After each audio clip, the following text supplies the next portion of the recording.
మనుష్యులందు నీ కథ మహర్షిలాగా సాగదా, మనుష్యులందు నీ కథ మహర్షిలాగా సాగదా.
ఈ బనగానపల్లి నియోజకవర్గం కోవెలకుంట మండలం గుల్లదుర్తి గ్రామానికి సంబంధించి తెలుగుదేశం పార్టీకి రాజీనామా చేసి ఈరోజు దాదాపు 50 కుటుంబాలు వైఎస్ఆర్ పార్టీలో చేరడం జరిగింది.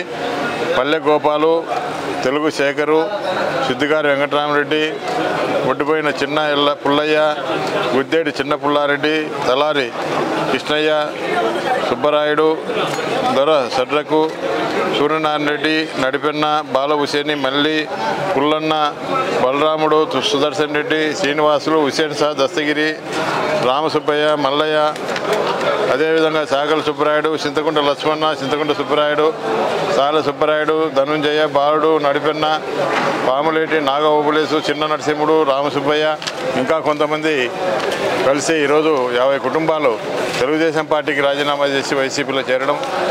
ఈరోజు వైసీపీ కుటుంబ సభ్యులుగా ఈరోజు నుంచి వాళ్ళు చేరినారు. కాబట్టి ఈ 5 సంవత్సరాల్లో కులాలకు, మతాలకు, ప్రాంతాలకు అతీతంగా, పార్టీలకు అతీతంగా వివిధ సంక్షేమ కార్యక్రమాలు జగన్మోహన్ రెడ్డి గారి సహకారంతో ఈ యొక్క నియోజకవర్గంలోనే 1645 కోట్లు ఈ యొక్క ప్రజలకు ఈ యొక్క డీబీటీ ద్వారానే ఇవ్వడం జరిగింది.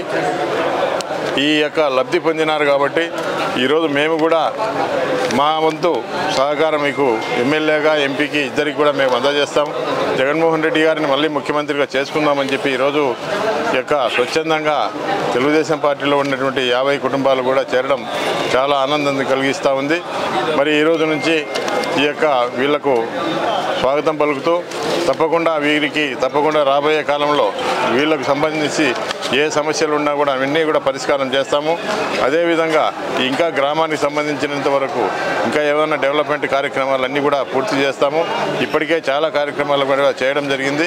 అదేవిధంగా ముఖ్యంగా ముస్లిం మైనార్టీలకు సంబంధించి మసీదు కావాలని చెప్పి కోరుతూ ఉన్నారు. కాబట్టి అవసరమైతే మేము ఆ యొక్క మసీదుకు సంబంధించి కొనుగోలు చేసైనా కూడా ఎన్నికల తర్వాత తప్పకుండా ఆ యొక్క మసీదు నిర్మించే ఏర్పాటు చేస్తామని చెప్పి ఈ సందర్భంగా తెలియజేస్తూ, తప్పకుండా ఈరోజు చేరినటువంటి వారికి మంచి గుర్తింపు మరి తప్పకుండా కలుగజేస్తామని చెప్పి ఈ సందర్భంగా తెలియజేస్తాము.